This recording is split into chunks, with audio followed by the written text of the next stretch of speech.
তো guys welcome back to my channel. আবার চলে এসেছি যেমনটা বলেছিলাম। আসতে হলো আবার অনেক কিছু টুলস নিয়ে, অনেক কিছু বলতে দুটো টুলস নিয়ে। একটা হচ্ছে ঝাড়ু, আর একটা হচ্ছে বাকেট অ্যান্ড সার্ফ, আর একটা কাপড় এনেছি। এই কাপড়টা দিয়ে ক্লিনিং হবে।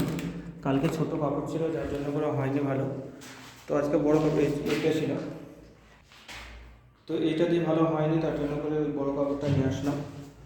আর এগুলো তো অনেক লেগে আছে, অনেক কিছু নোংরা, এগুলো আবার ক্লিন করতে হবে। একবারে যাবে না, যদিও সেটা বলেছি কালকে। তো আস্তে আস্তে করে এগুলোকে সরাতে হবে, একটু একটু করে, ডেলি ডেলি ক্লিন করে। তো আজকে ভাবছি এই নিচেরটা প্রচুর ডাস্ট পড়ে আছে, এই যে ডাস্ট আছে প্রচুর, ডাস্ট অ্যান্ড সিমেন্টের টুকরো আছে অনেক।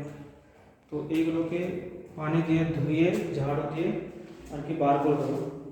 পরে এইটার জন্য একটা টুলস আমি অর্ডার দিয়েছি, ওটা আসলে পরে এটা ঘষে এটা ঘষে তুলতে হবে, তুলে তারপরে আবার ঝাড়ু ধরে আবার ধুয়ে সরাতে হবে। তো আজকে আজকে সেটাই করব। আর এখানে যত ফার্নিচার্স আছে সেগুলোকে সরিয়ে ওই স্টোর রুমটাই ভরে দেবো, এইটাই। আর এইটা এখন কিছু করবো না, কারণ এই যে পোর্শনটা আছে এইটা আরেকবার পেন্ট করাতে হবে, যার জন্য করে এই পোর্শনটা, এই রুমটা আর কি পরে করা যাবে। এখানে সামানপত্রগুলো ভরে দিই, বাকি রুমগুলো খালি করে দিই একদম। তো দেরি না করে ফটাফট লেগে যায়, কারণ খুব অল্প টাইম আছে আজকে, কালকের মতো অত টাইম নেই, খুব তাড়াতাড়ির মধ্যে কমপ্লিট করতে হবে। মানে কমপ্লিট না হোক, কিন্তু যে টাইমটুকু পাচ্ছি সেটুকু কাজে লাগাতে হবে ইউটিলাইজ করে।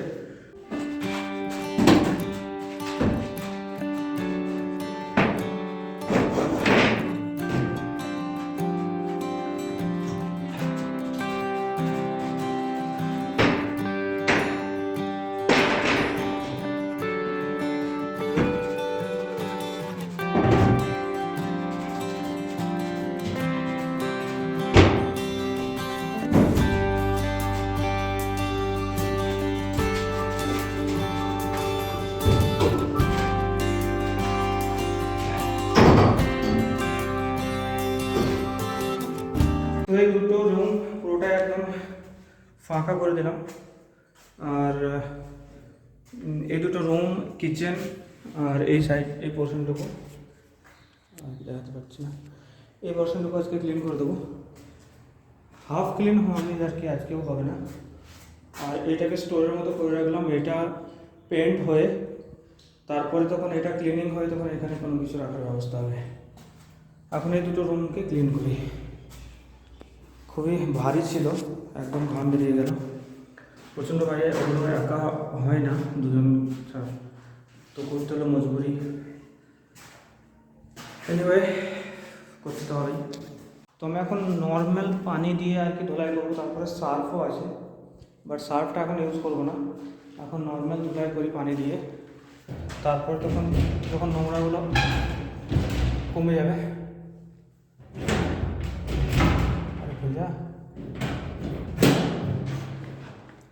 তখন সার্ফ ইউজ করবো। তো হচ্ছে 1 বস্তা সার্ফ, মানে 3 কেজি সার্ফ আছে 1 বস্তা বলতে। তো রেখে আর নর্মাল পানি থেকে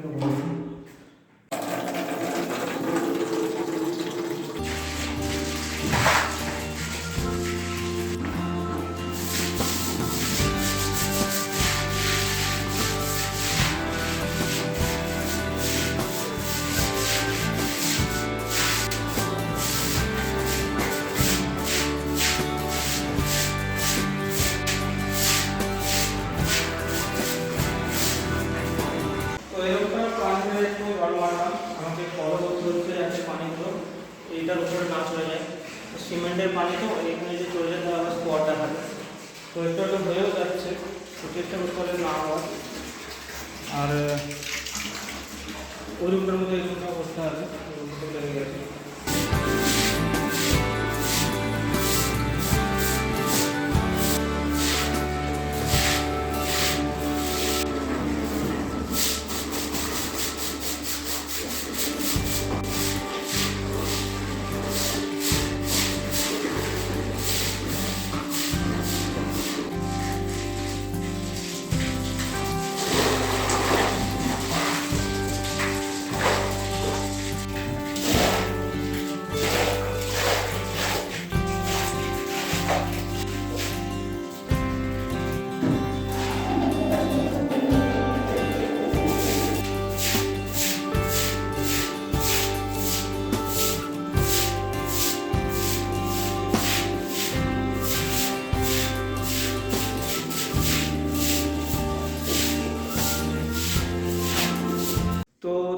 তিনবার এগুলোকে পানি দিয়ে ধুলাম। আর এবারে যে ফার্নিচারগুলো আছে কালকে ক্লিন করেছিলাম সেগুলো আবার রিটাচ করতে হবে। জানি না 2বার করতে হবে, 3বার করতে হবে, 4বার করতে হবে। যতক্ষণ না ওটার মধ্যে শাইনিং আসে ততক্ষণ পর্যন্ত করতে হবে। তো এখন মানে পুরোপুরি আসার আগে যতটুকু হয় ততটুকু করো, বাকি যে উপরের অংশ সেগুলো পরে করা যাবে। জাস্ট নিচের অংশগুলো যেখানে আর কি বেড ফেড রাখা হবে সেগুলো ক্লিন করতে হবে, যেগুলো আর কি পরে সরিয়ে ক্লিন করা যাবে, যেমন দরজা এইসবগুলো। এগুলো পরে করলেও চলবে, কিন্তু যেটা ইমার্জেন্সি সেটা তো করতেই হবে। তো ইমার্জেন্সির মধ্যে এটাই আসছে যে সারফেস আর সারফেস সাইডটা, এটাকে সেই টুলসটা দিয়ে ঘষতে হবে, ঘষে এগুলোকে ফেলতে হবে। ফেলে তারপরে এখানে যে এইসবগুলো আছে, সিমেন্টগুলো আছে, এগুলোকেও ঘষতে হবে। ঘষার পরে আবার পানি দিয়ে ধুয়ে পুরো নিচেরগুলো পুরোটাই ক্লিন করতে হবে। তো এখন এটা আর কিছু করার নেই যতক্ষণ না টুলসটা আসছে। আর তার আগে আমি এই ফার্নিচারগুলো আরেকবার রিটাচ করে নিই, যদি এখনও টাইম আছে। তো অনেকটা ক্লিয়ার হলো, খুবই সুন্দর ক্লিনিং হয়েছে। তো যে ডাস্টগুলো ছিল অনেকটাই চলে গেছে। এখন অনেক কাজ বাকি আছে, দেখে ভয় লাগছে, ভেবেই ভয় লাগছে। সেটা হচ্ছে যে এইগুলো এমন কোনো পয়েন্ট নেই যেগুলো হয়তো ক্লিন করতে হবে না। যে সাইডগুলো খুব বেশি কামড়ে লেগে আছে সিমেন্টগুলো, সেগুলোকে তার কাটা বা আয়রনের যে ব্রাশগুলো হয় সেটা অর্ডার করেছি, আর সেটা দিয়ে ঘষে তুলতে হবে। তারপরে সারফেসগুলো আছে, সারফেসগুলো এগুলো ঘষতে হবে। ঘষে এরকম অনেকগুলো জায়গা আছে, যেমন এই রুমটা আছে, তারপরে এই রুমটা তো আছে, এটা তো একদম জঘন্য হয়ে আছে। এই রুমটাও আছে, তারপরে বাথরুমের এই সাইড ওয়ালগুলো আছে, তারপরে এই বাথরুমের সাইড ওয়ালগুলো আছে, তারপরে কিচেন রুমটা আছে, এটা দরজাটা আছে, কিচেন রুমের পুরো সাইড ওয়াল একদম 7 ফুট 8 ফুট হাইট আছে, সেটাও আছে। তারপরে এটা দরজাটা আছে, তারপরে এই রুমটারও সাইড ওয়াল মানে সারফেস আছে, সাইড ওয়াল আছে, অনেক কাজ আছে। তো যতদূর কমপ্লিট হয়, যতদূর পসিবল হয় সেগুলো কমপ্লিট করছি। এখনও ধীরে ধীরে করতে হবে, একদিনে হবে না, দুদিনে হবে না, কোয়ার্টারে চলে আসার পরেও অনেক কাজ করতে হবে এইসবগুলো। তো এখন আপাতত যেগুলো করতে হবে সেগুলো হচ্ছে সারফেসটাকে নিয়ে। সারফেসটা খুব জলদি, খুব তাড়াতাড়ি কমপ্লিট করতে হবে, কারণ সারফেস এখানে সামান চলে আসলে পরে সেই সামানগুলো সরিয়ে পরে বসাবো বা অনেক টাফেস্ট ব্যাপার, যার জন্য করে সারফেসটা আগে করতে হবে। সাইডগুলো পরে তখন করা যাবে।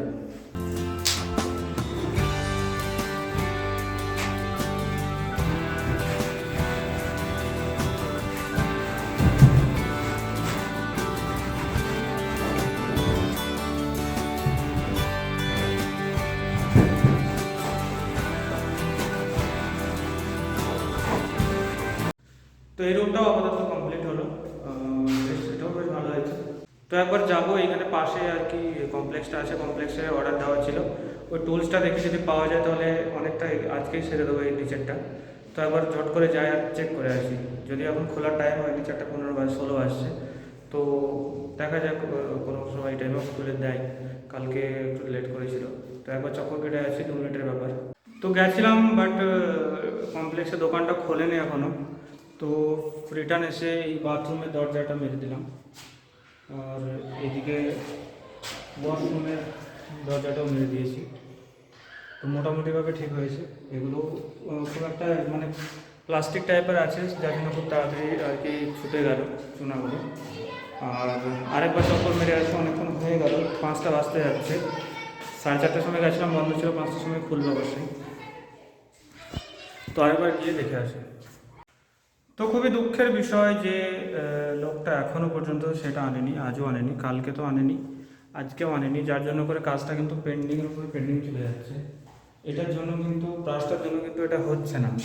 আর এটা কিন্তু কাপড়েও যাবে না, কাপড়ে করে মুছলেও যাবে না, আর মুছলেও যাবে না, ব্রাশ টাইপের আইটেমে মুছতে হবে, কারণ সিমেন্টের ব্যাপার, সিমেন্টটা কামড়ে লেগে আছে।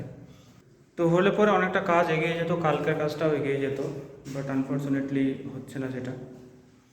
তো আজকে 9 মার্চ, আর 9 মার্চে আমার বেটুর জন্মদিন, আজকে বার্থডে ওর। তো ওদিকে ও বার্থডে সেলিব্রেশনের জন্য প্রিপেয়ার্ড হচ্ছে, আর আমি এদিকে ওরই আর কি রুম বলতে গেলে পরে আমিও থাকবো আর ওর মাও থাকবে। তো ওরই রুম রেডি হচ্ছে। তো ও বার্থডের জন্য প্রিপেয়ার্ড হচ্ছে, আর আমি ওর রুমের প্রিপারেশনটা করছি। তো তো খুবই ব্যাড একটা নিউজ এদিকে বলতে গেলে, যে ওর বার্থডেতে আমি অ্যাটেন্ড হতে পারলাম না। তো বিং এ সোলজার এটা তো হতেই পারে বা হয়, যে সব ফাংশন সব কিছু ওকেশন অ্যাটেন্ড করা যায় না। তো এদিক দিয়ে মন খারাপও করছে, আর একটা খুশিরও বিষয় যে আমার বেটুর বার্থডে আজকে। তো তোমরা সবাই উইশ করবে, দূর থেকেই উইশ করবে, আমিও দূর থেকেই উইশ করছি। তো কোয়ার্টার সাফাই আজকে এইটুকুই, টুলসের জন্য আর আগে কিছু করা গেল না। আর ভিডিওটাও এখানেই শেষ করছি। তো সবাই ভালো থেকো। পরে হচ্ছে আবার ক্লিনিং করলে পরে আবার তোমাদের সামনে আসবো, যে আর কী কী পেন্ডিং থাকছে যেগুলো আমি ক্লিন করছি। আর আজকে যেটুকু হলো সেটুকু দেখালামই, আর কালকে যেটুকু হয়েছে সেটা তো দেখিয়েছি। তো তো ভালো থেকো সবাই, দেখা হচ্ছে পরের ব্লগে। ক্লিনিং ভিডিও থাকবে অবভিয়াসলি। তো দেখা হচ্ছে পরের ভিডিও, ততক্ষণের জন্য বাই।